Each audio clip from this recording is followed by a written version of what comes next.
Disclaimer: I doesn't claim any of the arts. All the picture shown belongs to the respective artist and company. If you are original owner and want me to remove the video, I will do it immediately. Just send me an email to inform me. And if you like my content, please subscribe to the channel. Jinuk stood over Uriel, looking threatening. With a loud stomp, he shook the floor and surrounded himself with a scary presence. He warned her to be careful with her words. Uriel, not backing down, asked if he knew what would happen if someone reached the 999th floor of the tower. Still looking angry, Jinuk said that a person could become a powerful being, like a god or a demon, in charge of the tower. Uriel called these beings the angels, but then changed her words, saying that the four royalties were full of pride. They tried to keep their power to themselves and got rid of anyone who wanted to take over the tower. Confused, Jinuk mumbled, "Select and kill." Uriel asked if he knew about this, and Jinuk, now sure that she was the mastermind, angrily threatened to take her head to where his wings were. He grabbed her by the neck with dark hands, which made her explain that she had lost her wings 10 years ago for going against the select and kill order on a climber named Death Star Cha Jinuk. When Jinuk heard this, he awkwardly let go, realizing he had acted wrongly and apologized. Uriel told him it was okay and accepted her own mistakes. Knowing the difference between the wingless and the angels, Jinuk held back his anger towards her. Uriel thanked him for understanding and suggested that there might be other victims of the four royalties, just like them. She encouraged Jinuk to welcome them if they came to him. Jinuk agreed, seeing that they could be allies in the fight against the royalties.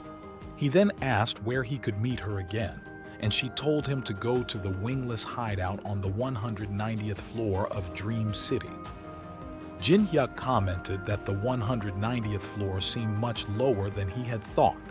Uriel explained that the higher the floor, the more power the four royalties had, and that the floors from 200 to 300 were under his control. Jinuk suddenly remembered that this area was ruled by the martial Emperor Tess, who controlled the floors from 200 to 300. Setting up their base in his territory meant a better chance of defeating the four royalties.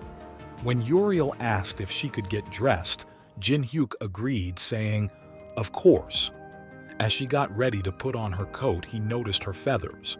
He asked if there would be a trace if she gave him something. She explained that because the angels were after her, she could only bring herself, smiling in a creepy way.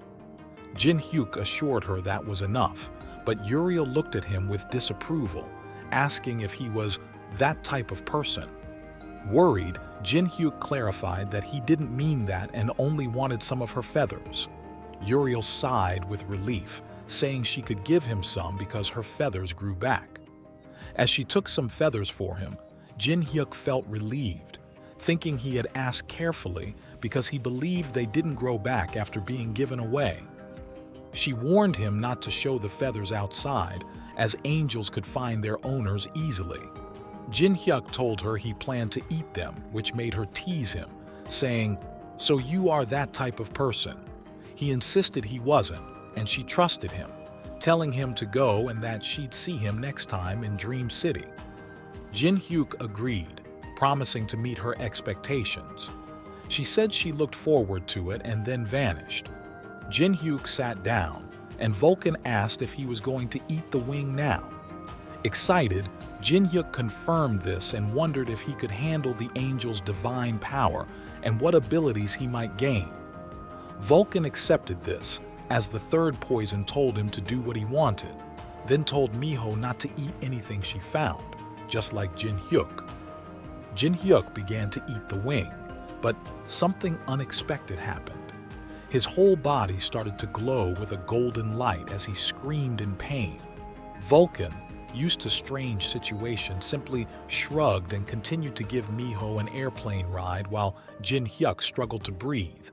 His screams echoed in the background, but Vulcan paid little attention. Suddenly, Jinhyuk woke up in the mind realm confused. He wondered if he had fainted and realized he was in this strange place. Thinking about whether his body had decided that consuming divine power was too much, he understood he had to win here. As he stood up, Jinhyuk turned around and saw a huge, shining golden waterfall. Thank you for watching my video so far.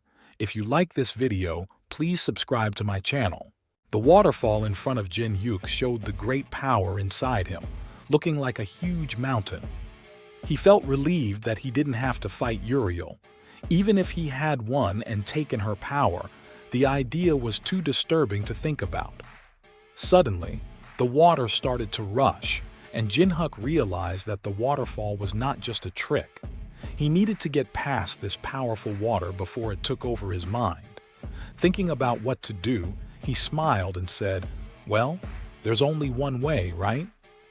In the real world, Vulcan saw that Jinhyuk was using spirit power, but it felt different this time.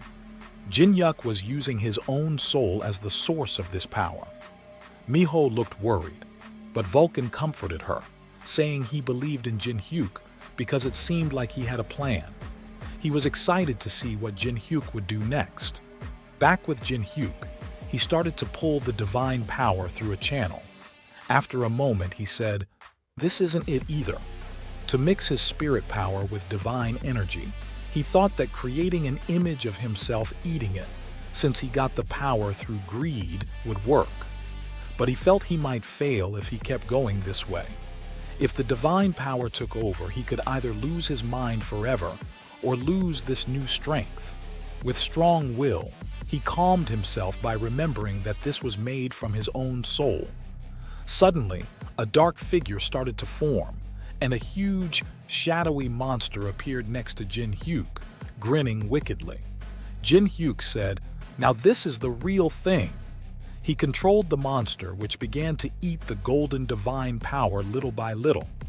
Jinhyuk kept his smirk and chanted, "More, more, more," as his shadowy creation eagerly consumed the divine energy. In the real world, Jinhyuk was seen smirking while Baal smiled with satisfaction. Baal started clapping with excitement, noting that Jinhyuk's actions were like his own. He welcomed the rise of the demon king of greed. In a quick flashback, Jinhyuk had mentioned the greedy dragon, identifying this being as Baal. To them, Baal was a neutral god known for his cleverness and endless greed, enjoying many different species and always wanting more. He was called the Greedy Dragon. Just as Baal began to explain the mysterious history of this greedy dragon, the flashback ended, bringing us back to Jinhyuk, who was now fully consuming the divine power. In the real world, Vulcan woke Jinhyuk from his trance, and Miho, happy to see him awake, hugged him. Jinhyuk told her he was back. Vulcan couldn't help but ask if Jinhyuk had succeeded or failed, ready to tease him if he failed. With a smirk, Jinhyuk brushed off Vulcan's teasing, confirming his success as he showed his new divine energy mixed with dark power.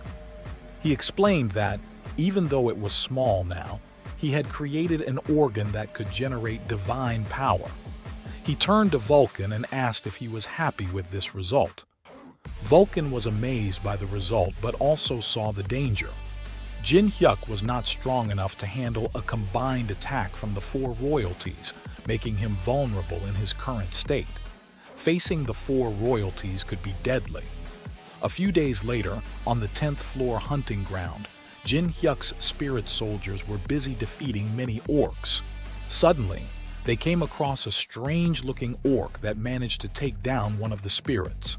Jinhyuk and Vulcan watched from above, and Jinhyuk said, "It has begun," with a growing pile of orc bodies behind him.